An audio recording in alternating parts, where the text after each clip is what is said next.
Hello, this is Sakunde sir and I welcome you to Sakunde sir's Institute of Science. आपण लक्ष foundation बॅचचे lecture start केलेले आहेत बेटा आणि ह्या लेक्चर सिरीजमध्ये आपण फर्स्ट टॉपिक स्टार्ट केला होता reproduction in organisms.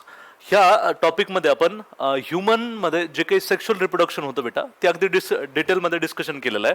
So sexual रिप्रोडक्शनच्या काही स्टेप्स असतात तुम्हाला माहिती आहे, जसं की सेक्शुअल रिप्रोडक्शन जर म्हणलं तर लगेचच सेक्शुअल रिप्रोडक्शन जर म्हणलं बेटा तर सेक्शुअल रिप्रोडक्शनमध्ये तुम्हाला माहिती आहे मेल आणि फिमेल इन्व्हॉल्ड असतात. मेल आणि फिमेल काय करत असतात तर स्वतःच्या बॉडीमध्ये काही स्पेशल सेल बनवत असतात. आपण प्रिव्हियस लेक्चरमध्ये बघितलं बेटा. त्या सेल्सला आपण काय म्हणत असतो बेटा? Gametes. These cells are called as what? Gametes. Male काय गॅमेट बनवतो बेटा? स्पर्म. क्लिअर. आणि फिमेल काय गॅमेट बनवत असते तर एग सेल. कुठला गॅमेट बनवते बेटा? Egg cell. आणि हे जे काही स्पर्म आहे it is going to look like this. Sperm आणि एग सेल हे दोघं जेव्हा फ्यूज होत असतात म्हणजे मेल काय करतात तर सेक्शुअल रिप्रोडक्शन मध्ये मेल काय करतात स्पर्म्स हे फिमेलच्या बॉडीमध्ये किंवा फिमेलच्या रिप्रोडक्टिव्ह ट्रॅक्टमध्ये डिपॉझिट करतात. तिथं हे स्पर्म आणि एग सेल हे एकमेकांसोबत फ्यूज होत असतात आणि ह्या दोघांच्या फ्युजनमुळे एक सेल तयार होत असते. त्याला आपण झायगोट म्हणतो बेटा. काय म्हणतो? It is called as zygote. Clear. Fine. हे लक्षात घ्या. आणि हे जे काही फ्युजन आहे स्पर्म आणि एक्सेलचं यालाच आपण काय म्हणतो बेटा? फर्टिलायझेशन. सो ते फर्टिलायझेशन आपल्याला आता डिटेलमध्ये बघायचं. सो फर्टिलायझेशन काय बेटा?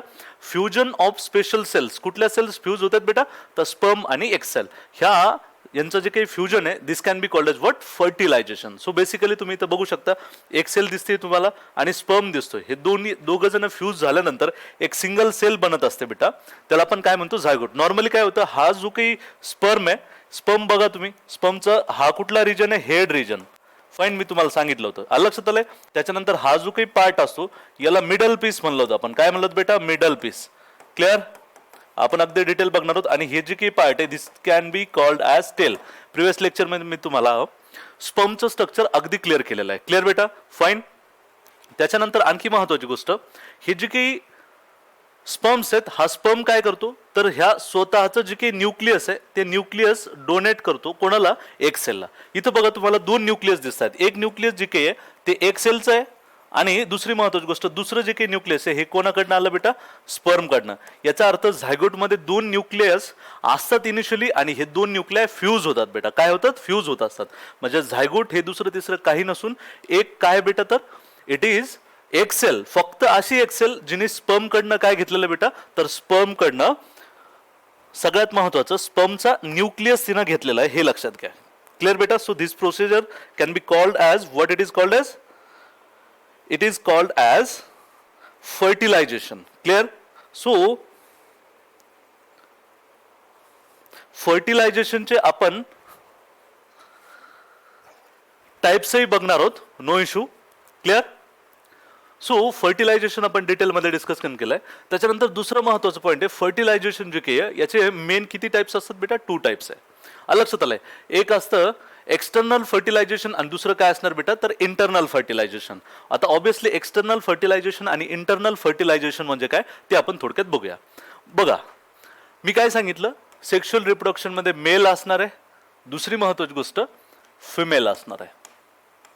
ओके. पहिली कंडिशन. दुसरी कंडिशन हे मेल आणि फिमेल काय करत असतात स्वतःच्या बॉडीमध्ये मेल आणि फिमेल फाईन काय बनवत असतात स्पेशल सेल्स. त्या सेलला आपण गॅमेट्स म्हणलं बेटा. काय म्हणलं? गॅमेट्स. ही झाली दुसरी कंडिशन. मेल कुठला गॅमेट बनवतो बेटा? स्पर्म. क्लिअर. फिमेल कुठला गॅमेट बनवते बेटा? Egg cell. आता नीट लक्षात घ्या काय होतं हा जो काही मेल आहे हा काय करतो फिमेलच्या बॉडीमध्ये बघा फिमेल रिप्रोडक्टिव्ह ट्रॅक्ट अशी दिसणार आहे. Suppose for example he ovary आहे आणि एक रफ डायग्राम मी तुमच्या समोर ड्रॉ करतोय बेटा आणि त्याच्यानंतर एक अशी ट्यूब असते. फाईन. सो याला तुम्ही समजून घ्या. Okay. Just a minute. Suppose for example he female reproductive tract आहे. इकडे वजायना वगैरे असेल. काय असणार बेटा? वजायना. ज्याच्याद्वारे मेल काय करतो तर स्पर्म्सला डिपॉझिट करत असतो फिमेलच्या बॉडीमध्ये. आता नीट लक्षात घ्या ही ओव्हरी आहे बेटा. काय? Ovary. What it is? Ovary. ही काय बेटा? फॉलिपियन ट्यूब किंवा याला फॅलोपियन ट्यूब पण म्हणलं तरी चालेल. What it is called as? Fallopian tube. Clear बेटा. ह्या ओव्हरीमध्ये एक सेल बनते, एक सेल इथं रिलीज होत असते फॅलोपियन ट्यूबमध्ये आणि स्पर्म इकडे येत असतात. म्हणजे ह्या दोघांचं फ्युजन कुठं होतंय बेटा? फॅलोपियन ट्यूबमध्ये होतंय. आणि दुसरी महत्वाची गोष्ट, फिमेलच्या बॉडीच्या आतमध्ये होतंय. कुठं होणार बेटा? सगळ्यात महत्वाचं, फिमेलच्या बॉडीच्या आतमध्ये इंटरनली होणार आहे. म्हणून तशा फर्टिलायझेशनला आपण काय म्हणतो बेटा? Internal fertilisation. काय म्हणणार? Internal fertilisation. म्हणजे स्पर्म आणि एक सेलचं फ्युजन जर एखाद्या फिमेलच्या बॉडीच्या आतमध्ये होत असेल तर त्याला आपण काय म्हणतो बेटा? It is called as internal fertilisation. Clear? Fine. हे कळलं पाहिजे. आणि जर जर इन केस फिमेलनी काय केलं, नीट लक्षात घ्या. एक्सटर्नल फर्टिलायझेशन तुम्हाला मी एक्सप्लेन करतो. अतिशय सोपी कन्सेप्ट बेटा, external fertilisation. So external fertilisation मध्ये काय होतं? जी काही फिमेल असते, ह्या फिमेलनी एक सेल जी काही आहे, या आपण म्हणू शकतो lay egg cell outside the body. Outside the body म्हणजे ह्या केसमध्ये बघा, फिमेलनी एक स्वतःच्या बॉडीच्या आतमध्येच ठेवलेलं आहे. बट एक्सटर्नल फर्टिलायझेशन मध्ये काय होतं? फिमेल काय करते? स्वतःच्या बॉडीच्या बाहेर एक सेल रिलीज करत असते किंवा एक बाहेर टाकत असते बॉडीच्या बाहेर. मग मेल काय करतो? तर स्पर्मही बाहेर टाकतो. लक्षात आलंय? आणि शरीराच्या बाहेर काय होतं? फ्युजन होतं, फर्टिलायझेशन होतं. कुठं होतं? Outside the body. त्याला आपण म्हणू शकतो बेटा fertilisation outside the body. Outside the body. Clear बेटा?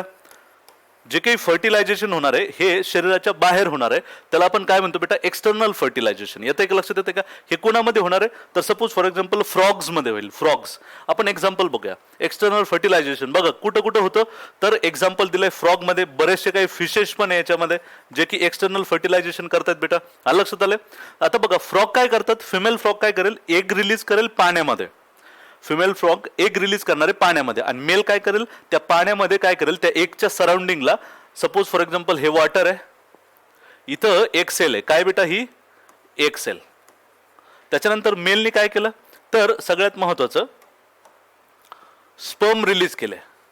लक्षात आलंय? आणि ही एग आणि स्पर्म यांचं जे काही फ्युजन होणार आहे त्याला आपण फर्टिलायझेशन म्हणतो. हे कुठं होतं बेटा? Outside the body.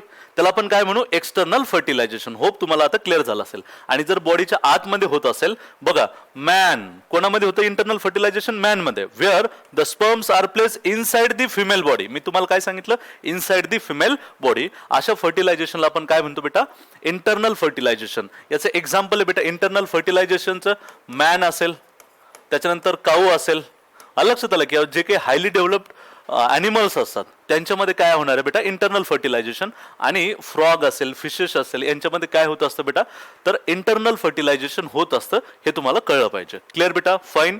हे फर्टिलायझेशन आपण काय बघितलं? स्पर्म आणि सेक्शुअल रिप्रोडक्शन मध्ये मेल आणि फिमेल असतात. मेल स्पर्म तयार करतो, फिमेल एक्सेल तयार करते. ह्या दोघांचं फ्युजन, स्पर्म आणि एक्सेलचं फ्युजन म्हणजेच काय बेटा? फर्टिलायझेशन. जर हे फर्टिलायझेशन फिमेलच्या बॉडीच्या आतमध्ये होत असेल तर इंटरनल फर्टिलायझेशन. एक्झाम्पल मॅन आणि काऊ असेल किंवा जे काही हायली डेव्हलप ॲनिमल्स असतात, ठीक आहे, त्यांच्यामध्ये होतं. जर हे फर्टिलायझेशन आउटसाइड दी बॉडी होत असेल तर त्याला आपण एक्सटर्नल फर्टिलायझेशन असं म्हणत असतो. क्लिअर? फाईन बेटा? क्लिअर?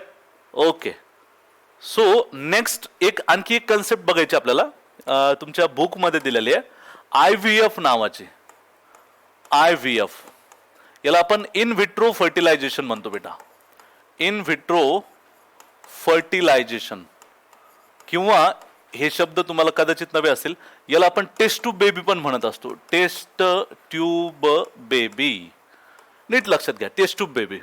आता एक सिंपल आहे, तुम्ही टेस्ट ट्यूब बेबी ही कन्सेप्ट ऐकली असेल बेटा. क्लिअर? इन विट्रो फर्टिलायझेशन किंवा IVF सेंटर तुम्ही नसेल ऐकलं. आता नीट लक्षात घ्या, काय होतं? असे काही कपल्स असतात, असे काही जोडपे असतात ज्याला आपण म्हणू शकतो, असे काही पॅरेंट्स असतात ज्यांना मूलबाळ होत नाही. नॉर्मली मूलबाळ होत नाही. मग काय होतं? तर बरेचसे प्रॉब्लेम्स असतात. 50% प्रॉब्लेम मेलमध्ये असू शकतात, 50% प्रॉब्लेम फिमेल्समध्ये असतात मूलबाळ नाही होण्याचे. बघा कधी कधी आपल्या सोसायटीमध्ये एक समज असतो, जर एखाद्या कपलला जर चिल्ड्रन झाले नाही, मुलं जर झाले नाही, तर त्याचा ब्लेम पूर्णपणे त्या फिमेलवर टाकला जातो. बट असं नसतं. 50% प्रॉब्लेम मेलमध्ये असू शकतात, 50% प्रॉब्लेम फिमेलमध्ये पण असतात. क्लिअर बेटा? सो प्रॉब्लेम दोन्हीमध्ये पण आहे. मग आता त्याच्यावर उपाय काय? तर त्याच्यावर उपाय असतो IVF. In vitro fertilisation. जर प्रॉब्लेम आहे नो इश्यू. मग IVF मध्ये काय केलं तर नीट लक्षात घ्या, मेल जो काही आहे आणि फिमेल जी काही आहे, हे जे काही कपल आहे बेटा, हे जे काही कपल आहे, ह्या कपलचं काय केलं जातं तर ह्या फिमेल मधनं एक सेल बाहेर काढली जाते, बॉडीच्या बाहेर एक सेल काढली जाते आणि ही एक सेल घेतली जाते टेस्ट ट्यूब मध्ये. Okay, just a minute.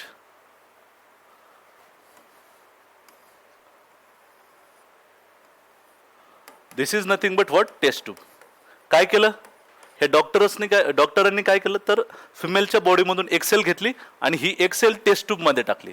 त्याच्यानंतर जी काही मेल्स असतात ह्या मेलला पण स्पर्म द्यायला लागतात आणि हे स्पर्म्स ह्या टेस्ट ट्यूब मध्ये टाकले जातात. अलग लक्षात आलं का? हे म्हणजे हे जे फर्टिलायझेशन चालू आहे हे आउटसाइड दी बॉडी चालू आहे लॅबोरेटरीज मध्ये. अलग लक्षात आलंय.